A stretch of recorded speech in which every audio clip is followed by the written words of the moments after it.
শোলক,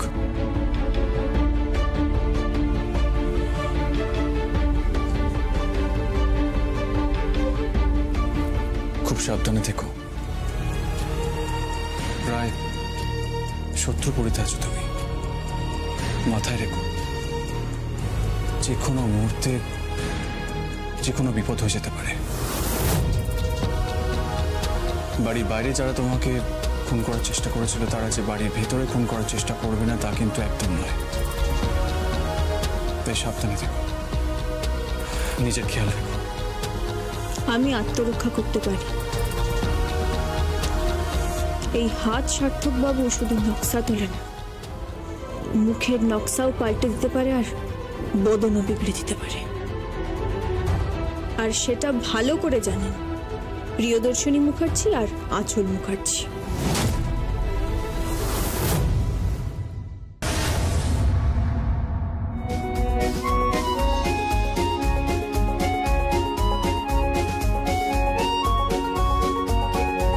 কিরে কদ্দুর বর কাম শেফ?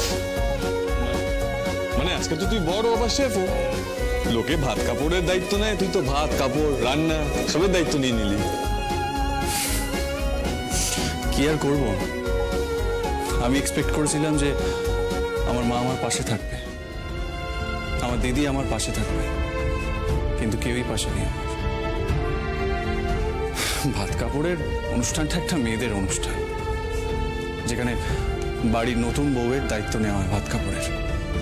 পুরো বাড়ি সাজানোর কথা, সবাই সেজে গুজে একত্রিত হয়ে একটা বড় অনুষ্ঠান হওয়ার কথা। কিন্তু আমার ভাগ্য দেখ, নিজের হাতে রান্না করছি। কোনোভাবেই 5টা ভাজা, ভাত, ডাল আর মাছ শোলকের মুখে তুলে দেবো। ও হ্যাঁ, আমাদের ফুলসজ্জার শাড়িটা কি হলো? বস, শাড়িটা চলে আসবে। কে আনবে? কেন? তো শ্বশুর বাড়ি থেকে যখন বউ ভাতের তত্ত্ব আসবে, শাড়িটাও নিয়ে আসবে। শ্বশুরবাড়ির লোকেরা জানে শোলকের অভ্যর্থনা এই বাড়িতে কিভাবে হয়েছে? অনেকটাই জানে, বাকিটা না জানলেও আন্দাজ করে নিতে অসুবিধা কি? ছি ছি ছি ছি ছি ছি,